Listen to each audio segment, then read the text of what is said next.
Good morning again, everyone. Welcome again to this part of St. Luke's Forum. We're really happy that and grateful that Dr. Evan Anderson has agreed to come on board just for a few moments to give us an update on the whole scene about vaccines. He oversees an entire universe of research for vaccines, and this has happened in his whole world, and there's nobody better for us to talk with than Dr. Evan Anderson of Emory University. Evan, thanks again for being with us. My pleasure. And early happy Thanksgiving to everyone. Thank you very much. That means a lot to me, and I know it means a lot to everybody at St. Luke's. So Evan, just give us the update. What is at the bottom of the news? There's so much news swirling around about the vaccine. What can you tell us? What has happened and what is likely to happen? Yeah, so I think that the news has been good from a vaccine standpoint. Pfizer announced that they had observed 90% efficacy of their vaccine when the initial interim analysis was performed. And Moderna also publicly announced earlier this week that that they have enough cases to have met their interim analysis and actually have exceeded those number of cases. And the scientific lead of Operation Warp Speed yesterday had said publicly that they expect that Moderna results may be available next week. Wow. Yeah, for the interim analysis. So this is the initial look at is the vaccine working in at least the first 53 people. And Moderna is what you've had your hands in mostly, is that correct? Yeah, so here at Emory, we've been very involved with the Moderna vaccine study, and we've actually had completed enrollment of that vaccine study, and now we're working on the Janssen vaccine. Well, congratulations on all of that. That's an awful lot of hard work, and it's bearing fruit, and it's bearing fruit for the human family.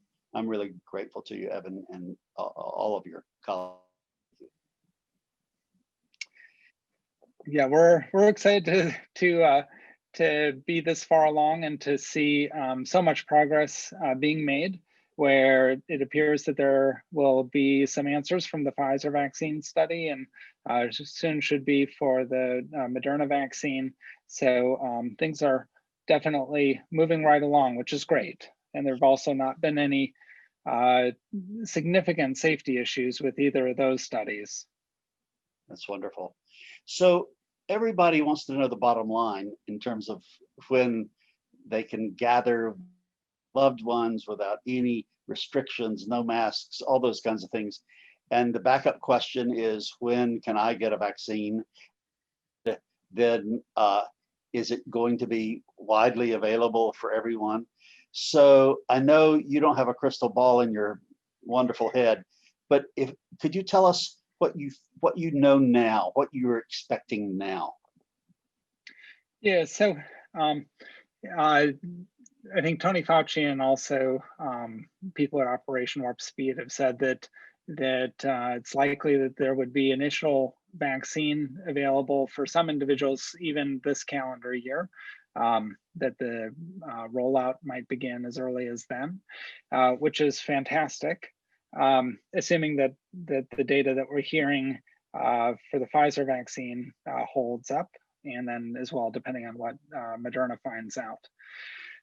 From the standpoint of the crystal ball of when will vaccine be available for everyone or for your group, that's going to be a tougher question.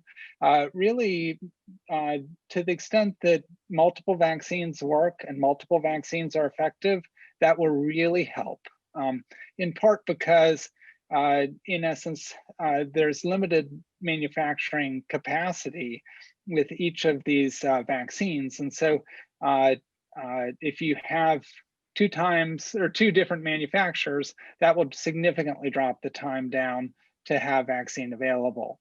If there's 3 or even 4 vaccines that are licensed, that will further help the rollout of making vaccine available for everyone. It's going to be a bit before it kind of moves into, so it'll start with probably a series of priority groups and then work down to people at lower risk for COVID-19. That guidance will be coming from ACIP and CDC, and we should be hearing more about that over the next weeks here. Deal. So we may know by the end of the calendar year, and then the vaccine would be available to the widespread population, what, in the springtime?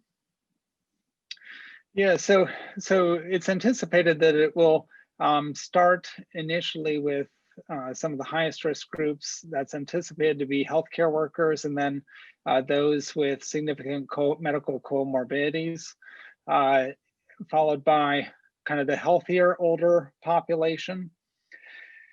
And then ultimately working down to younger populations that are at lower risk of severe disease is what is currently being proposed, but is actively being discussed and hasn't been finally decided.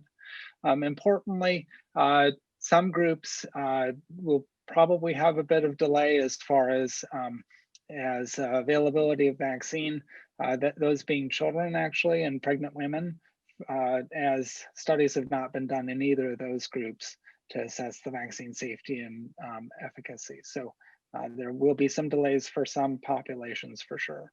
I see. Yeah. And the important question is, when can I have church with all my people again? Not soon enough is the answer. I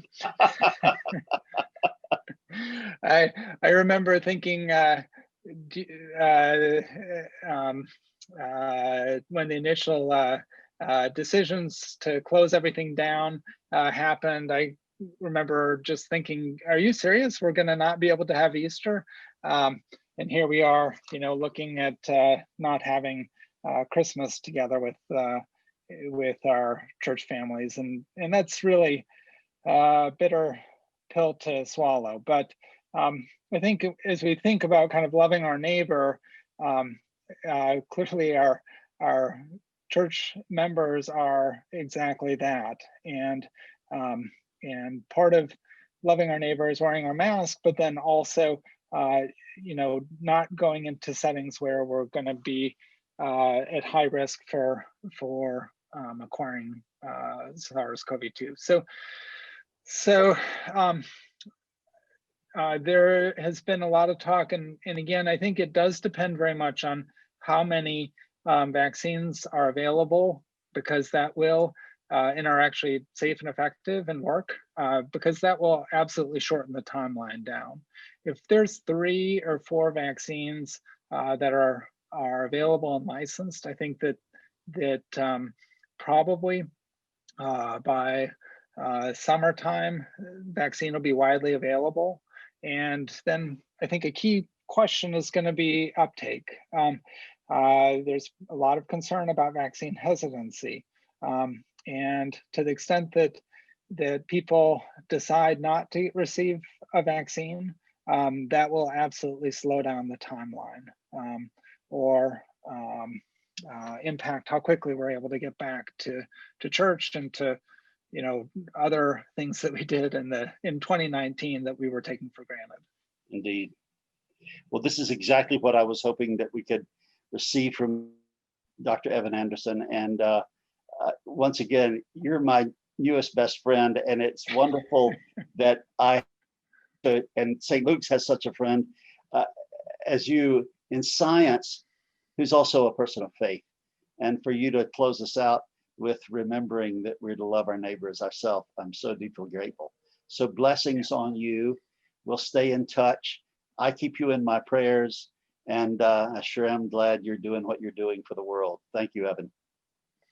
Yes, blessings to you as well, Reverend Bacon, and to your congregation and the people of St. Luke's. Again, love your neighbor, wear your mask in the meanwhile, hang in there. This is not going to be forever. we will get back to something resembling normal and be able to go back to church and to many of the things that we again took for granted in the future. It is coming, and hang in there, persevere. Thank you, my friend. Goodbye, You're and thank welcome. you all for being with us. Happy week.